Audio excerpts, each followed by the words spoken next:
Hello, I'm Frances. I have a brother and a sister. My brother has learning disabilities, and today we're going to be talking about a research paper that looks at the experiences of young people who have a brother who has autism spectrum disorder. And I'm Nikita, and I have a brother with autism spectrum disorder, and my PhD research is also in the area. My PhD research is based at the Centre for Educational Development, Appraisal and Research at the University of Warwick, called CEDA, and CEDA is currently working with Cerebra on the Family Ambassadors Research Project, where we're finding ways of sharing research with families. The paper we're going to be discussing is by Patalis et al. 2009, and it's entitled, "I Like That He Always Shows Who He Is, The Perceptions and Experiences of Siblings with a Brother with Autism Spectrum Disorder." And we're going to be discussing the paper from our own personal experiences as siblings, reading experiences of younger siblings.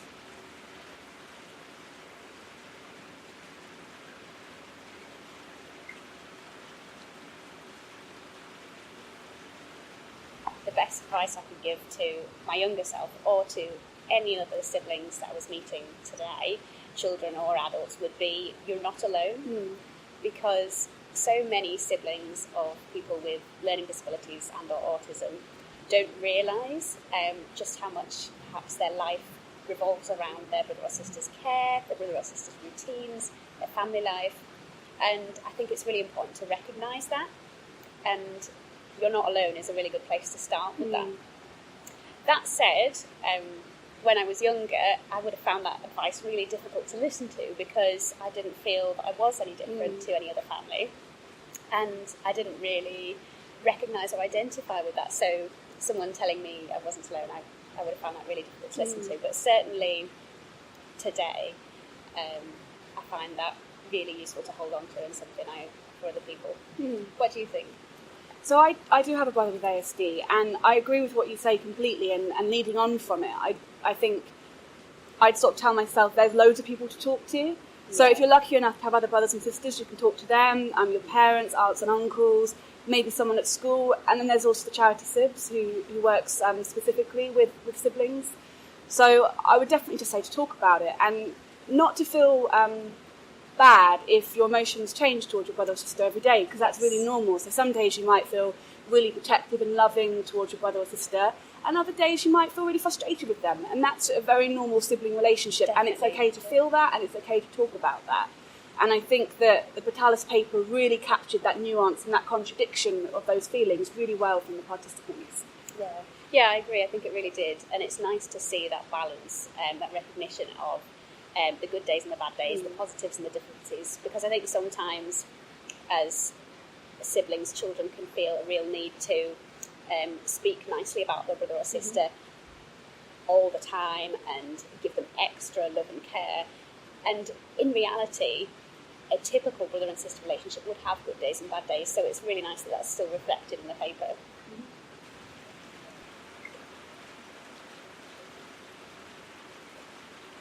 The first one is from Natalie, and she says, "I would love to be able to know his thoughts and feelings. Then we'd be able to try and properly sort things out in his head and make him, on the whole, a happier person."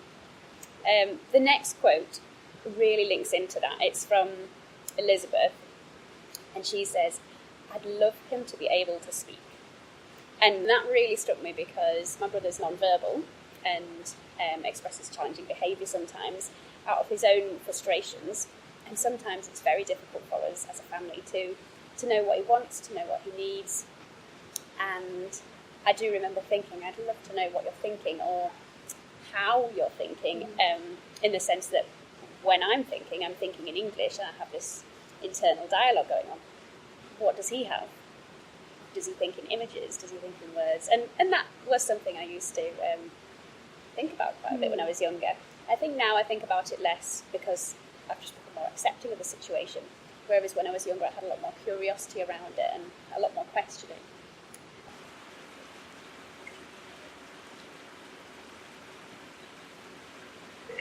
I really enjoyed reading the paper.